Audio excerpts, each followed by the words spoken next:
Just want to do a little update video on the XR here. As you can see, we did a couple mods to it, and we are not done yet. So I'm an ass man, so I guess we'll start from the back here. I got the tusk rack.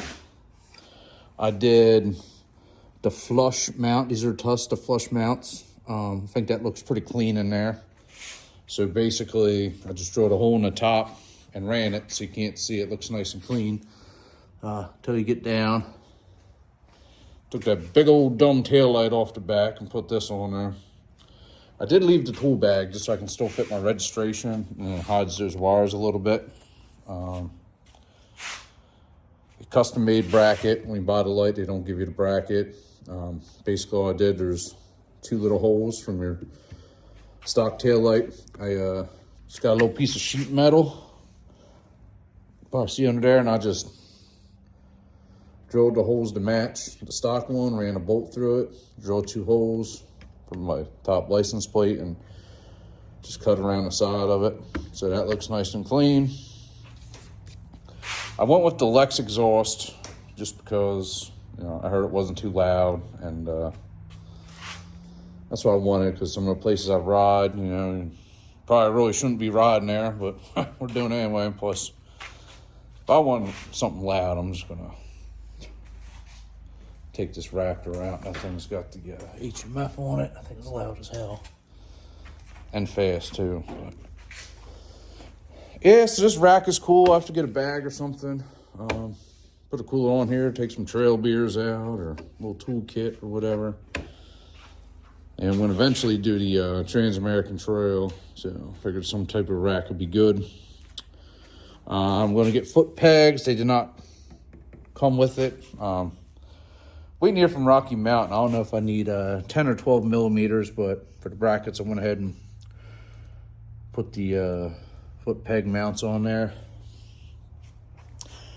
The carburetor, I did the Dave's mod. I got the 165 jet in there. Left the main the same, drilled it out. I didn't have an air fuel screw by the time I did the carburetor, so I'll be taking it off and doing it again. Definitely runs a lot better now, a lot. And I did the XR only smoke delete. I have the crankcase vent, but I don't know if I want to put it on, kind of like the oil separator. Did my flatland skid plate. As you can see, sometimes my foot hits it. With this tusk shifter, it's a little bit better. I ordered a new case saver from Nice CNC, and chain guard, brake guard, all that stuff. A little quad lock on here.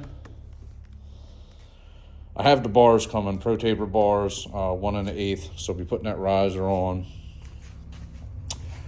And then I also have the Tusk. I'm having a brain fart right now, but the built-in turn signals, the Pro, these or whatever they are, so that's gonna look pretty slick on there. And then have the J&S Halo headlight. That thing is bright. Then I did the Supermoto fender. The instructions they give you for the drill, you can see that little sticker under there. They're wrong. They are wrong. I would have liked to have slid it up a little bit more, but definitely looks a lot better on there.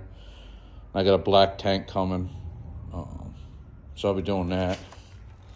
And then with the wire, I saw some people undo their wiring and put it inside, but I actually took the stock bolts that sit inside and I flipped them, and I used them as a washer for this fender.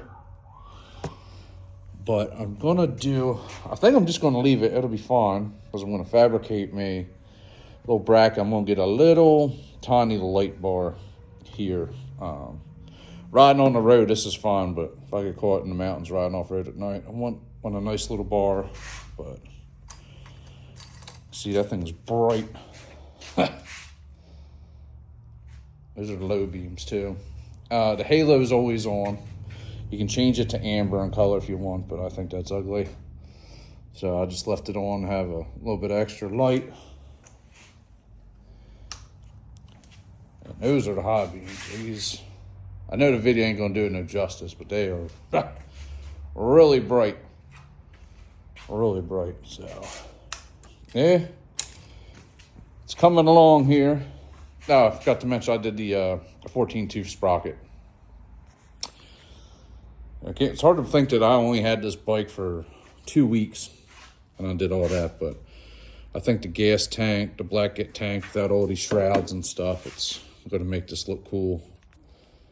Let me know. Unless I do the 650R number plates, I can't get black ones, so I'm thinking about probably gonna get this wrapped in black and the number plates wrapped in black. I think I'm gonna leave the back fender white, just low contrast. I don't know if you remember Honda did that. I thought that was pretty dope. But yeah, I mean, this thing runs a whole lot better. Oh, and I ordered a lowering kit. So I'll be lowering the back 1.25 inches, and then just gonna slide these forks up the triple clamps here. I think it's gonna look nice and clean by the time I'm done with it. Get those big old doofy turn signals off the back.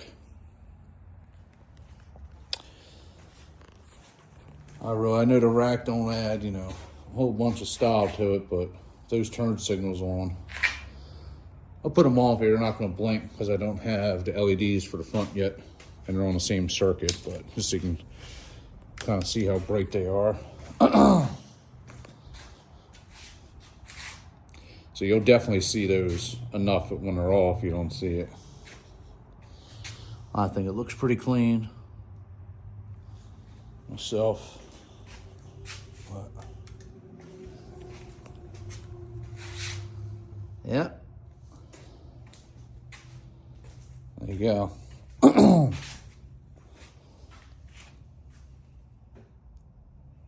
I'll be doing heated seats and grips. I got a lot going on, but after the bars in the tank, I'm done for a while. I'm gonna enjoy this.